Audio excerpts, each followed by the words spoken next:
एक लड़की थी जिसका नाम मिंजा था और कहानी तब शुरू होती है जब वो एक नए स्कूल में दाखिला लेती है।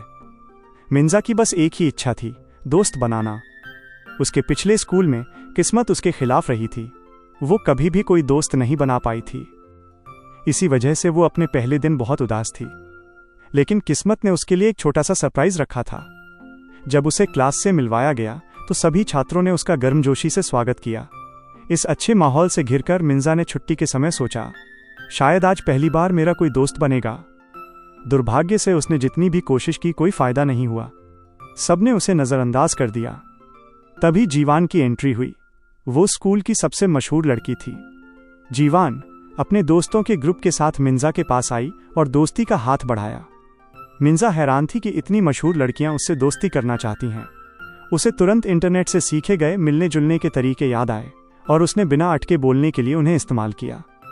जल्द ही जीवान और उसके ग्रुप ने उसे दोपहर के खाने पर बुलाया।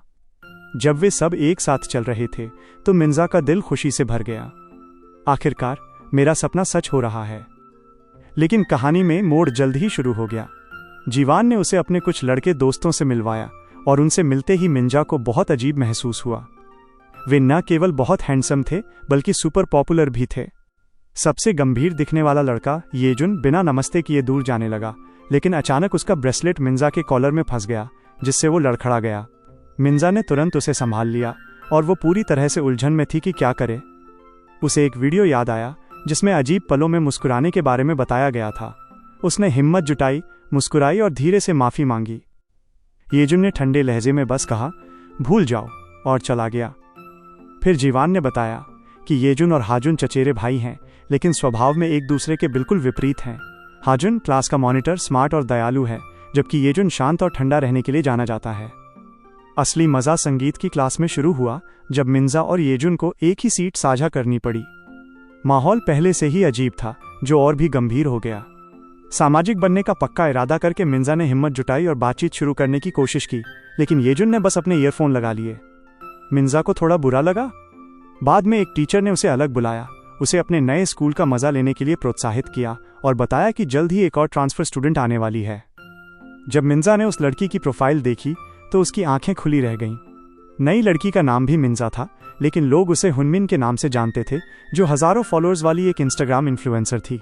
उसकी तस्वीरें स्टाइलिश, फैशनेबल और ग्लैमरस थीं, जबकि मिंजा साधारण चश्मा पहने हुए थी।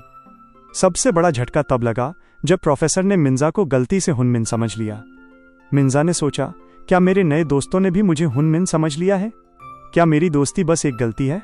वो उलझन में थी। अब दोस्त पाकर खुश भी थी, लेकिन डर रही थी कि सच बाहर आ जाएगा। फिर कहानी ने एक और मोड़ लिया। हाजुन उससे बात करने आया और उसने बताया कि वो सच जानता है। हाजुन ने फिर मिंजा को यकीन दिलाया कि वो उसका राज किसी को नहीं बताएगा। क्लास में वापस आकर उसके दोस्तों ने सोशल मीडिया पर उसकी लोकप्रियता की तारीफ की, लेकिन असल में वे हुनमिन की इंस्टाग्राम प्रोफाइल को घूर रहे थे। एक पल के लिए मिंजा ने उन्हें सच बताने के बारे में सोचा, लेकिन फिर उसने महसूस किया कि लड़कियां केवल इसलिए करीब आने की कोशिश कर रही थीं ताकि वो उन्हें ऑनलाइन फॉलो करे। इस अजीब स्थिति से बचने के लिए मिंजा ने झूठ बोला कि वो अब सोशल मीडिया का इस्तेमाल नहीं करती है। स्कूल के बाद घर जाते समय मिंजा बहुत दुखी महसूस कर रही थी। सब उससे दोस्ती करना चाहते थे क्योंकि उन्होंने उसे कोई और समझा था। उसकी आंखों में आंसू आ गए। वह कुछ मीठा खरीदने के लिए एक दुकान पर रुकी, लेकिन जब वो कुछ गोलियों के लिए पैसे दे रही थी तो येजुन ने अचानक उसका हाथ पकड़ लिया। उसने उसे पुल पर रोते हुए देखा था और डर गया था कि कहीं वो कुछ गलत न कर बैठे। मिंजा ने उसकी चिंता करने के लिए उसे धन्यवाद दिया, फिर एक सरल लेकिन भारी सवाल पूछा, क्या तुमने कभी सोचा है कि इस दुनिया से गायब हो जाने पर कैसा महसूस होगा? येजुन ने जवाब दिया, नहीं, कभी नहीं। शायद सबसे अच्छी चीज बस जिंदा रहना है। उस रात जब मिंजा घर पहुंची तो उसने गायब हो जाओ या जिंदा रहो, डिसअपियर और स्टे अलाइव नाम का एक गाना सुना। गाने के टाइटल ने उसे अंदर तक छू लिया। उसने गाना सुना और कमेंट्स पढ़े और महसूस किया कि वो अकेली नहीं थी। उसने एक दिल से लिखा हुआ कमेंट छोड़ा, जिस पर क्रिएटर ने तुरंत जवाब दिया, मुझे भी कभी कभी ऐसा ही महसूस होता है, लेकिन सबसे जरूरी चीज बस जिंदा रहना है। अगले दिन नई छात्रा यूमिन आखिरकार आ गई, लेकिन मिंजा उसे देखकर हैरान रह गई। यूमिन अपनी ग्लैमरस ऑनलाइन पहचान से बिल्कुल अलग दिख रही थी। इसके बजाय वो पूरी तरह से किताबी कीड़ा, नर्डी जैसी लग रही थी। छुट्टी के दौरान मिंजा ने उसे बाथरूम में ढूंढा और पूछा, तुम ऐसी क्यों दिख रही हो? तुम इतनी सुंदर और पॉपुलर हो। ये सब क्यों? यूमिन ने कोल्डली जवाब दिया, मुझे तुम्हें कुछ बताने की जरूरत नहीं है। उसी पल मिंजा को एहसास हुआ कि यूमिन ने जानबूझकर यह सादा लुक अपनाया है। क्लास में मिंजा और जीवान मजाक कर रहे थे। उन्हें दूर से देखकर यूमिन को अपने पुराने जीवन की याद आई, जब उसके भी दोस्त थे जो खेल खेल में मजा करते थे और साथ में हंसते थे। लेकिन वो सब अतीत की बात थी। अब वो मानती थी कि दोस्ती बेकार है। क्लास के बाद मिंजा ने एक बार फिर यूमिन से बात करने की कोशिश की, लेकिन यूमिन नहीं चाहती थी कि कोई उन्हें एक साथ देखे। वह मिंजा को स्कूल के स्टोर रूम में खींच लाई और सीधे उससे कहा, ऐसे व्यवहार मत करो जैसे तुम मुझे जानती हो, तुम मेरे बारे में कुछ नहीं जानती। उसी पल मिंजा ने सब कुछ बता दिया। उसने कबूल किया कि उसकी मौजूदा दोस्ती गलत पहचान पर टिकी है और उसे मदद की सख्त ज़रूरत है। लेकिन यूमिन ने कोल्डली जवाब दिया, ये तुम्हारी समस्या है, इसे खुद सुलझाओ। इस बीच येजुन और हाजुन अपने सामान्य चचेरे भाइयों की तरह साथ में घूम रहे थे। थोड़ा घबराते हुए हाजुन ने पूछा, क्या तुम्हें मिंजा में दिलचस्पी है? येजुन ने तुरंत जवाब नहीं दिया। तभी जीवान आई और पूछा कि क्या हो रहा है।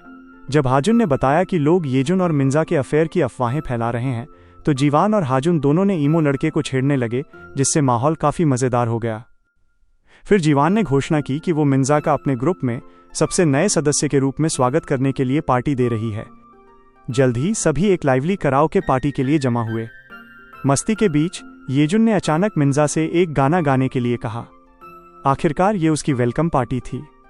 मिंजा घबरा गई क्योंकि उसने पहले कभी किसी के सामने गाना नहीं गाया था। हाजुन ने उन्हें प्रोत्साहित करते हुए कहा, तुम दोनों एक साथ क्यों नहीं गाते? लेकिन येजुन ने शांत होकर जवाब दिया, मैं नहीं गाता भाई। फिर भी मिंजा ने हिम्मत जुटाई और गाना शुरू कर दिया। उसे ये देखकर झटका लगा कि उसकी आवाज़ बहुत सुंदर लग रही थी। हर कोई दंग रह गया। उसके प्रदर्शन पर जोरदार तालियां और जयकारें हुईं, जिससे उसका आत्मविश्वास बढ़ा। गाना खत्म होने के बाद मिंजा ने माफ़ी मांगी और वॉशरूम चली गई। उसे पता नहीं था येजुन चुपचाप उसके पीछे आया था। जैसे ही वो बाहर निकली, येजुन ने उसे एक ड्रिंक दी और उसके प्रदर्शन के लिए बधाई दी। उस छोटे से पल में उसकी आंखों में दिलचस्पी की एक झलक देखी जा सकती थी। दोनों कराओके रूम में लौट आए। थोड़ी देर बाद उसके दोस्तों ने खुशी खुशी घोषणा की कि यूमिन ने उनकी इंस्टाग्राम फॉलो रिक्वेस्ट स्वीकार कर ली है। मिंजा का दिल बैठ गया। उसने सोचा कि सब कुछ माइनस उसकी दोस्ती, उसका भरोसा माइनस टूटने वाला है। लेकिन फिर उसने कुछ अजीब देखा। यूमिन की इंस्टाग्राम प्रोफाइल पर एक भी फोटो नहीं थी। इससे मिंजा को थोड़ी राहत मिली, लेकिन एक परेशान करने वाला सवाल भी उठा, यूमिन ने अपनी सभी तस्वीरें क्यों हटा दी? इस बीच येजुन और हाजुन बालकनी पर बैठे एक पुरानी बहस को दोहरा रहे थे, जिस पर वे अभी भी सहमत नहीं थे। लेकिन येजुन ने शांत होकर इसे खारिज कर दिया, मुझे परवाह नहीं है। अगले दिन संगीत की क्लास में मिंजा की आंखें बार बार येजुन की ओर जा रही थीं। उसने ये देखा और एक ब्रीफ ऑकवर्ड साइलेंस के बाद उसने एक जोड़ी ईयरफोन निकाले और उन्हें मिंजा को सौंप दिया ताकि वे एक साथ संगीत सुन सकें। मिंजा दंग रह गई। एक इतना ठंडा लड़का इतना प्यारा जेस्चर कर रहा था। जब क्लास खत्म हुई तो जीवान अपने दोस्तों के साथ सेल्फी लेने लगी। हालांकि यूमिन गलती से बीच में आ गई। लड़कियों ने उस पर फोटो खराब करने का आरोप लगाया। अपने क्वीनली स्टाइल में जीवान यूमिन के पास गई और उसे एक तरफ हटने के लिए कहा। यूमिन भी नाटक करने लगी, शर्मिली होने का दिखावा किया, लेकिन वो जानती थी कि वो क्या कर रही है। जैसे ही फोटो सेशन खत्म हुआ, वो सबके पास से गुजरी और जानबूझकर येजुन के जूते पर पैर रख दिया। बिना कुछ कहे उसने एक मासूम सा चेहरा बनाया और चुपचाप आगे बढ़ गई। बाद में मिंजा और यूमिन छत पर मिली। मिंजा ने उसे धन्यवाद दिया, ये कहते हुए कि उसने डिलीट की गई इंस्टाग्राम तस्वीरों को नोटिस किया था।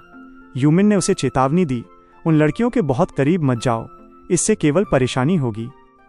फिर पहली बार उन्होंने एक गुप्त विचार साझा किया, शायद अगर वे अपनी पहचान बदल लें तो चीज़ें आसान हो जाएंगी। मिंजा लोकप्रिय बने रहना चाहती थी, जबकि यूमिन एक सामान्य अदृश्य जीवन से ज़्यादा कुछ नहीं चाहती थी। तो उन्होंने एक समझौता किया। यूमिन मिंजा को सिखाएगी कि लोकप्रिय कैसे बने और मिंजा यूमिन को सिखाएगी कि परफेक्ट नर्डी लड़की कैसे बने। अगली ही सुबह जब मिंजा अपने दोस्तों के साथ घूम रही थी तो जीवान ने पूछा कि उसने अपनी आइडल एजेंसी क्यों छोड़ दी थी। अफवाह थी कि मिंजा पहले एक ट्रेनी थी।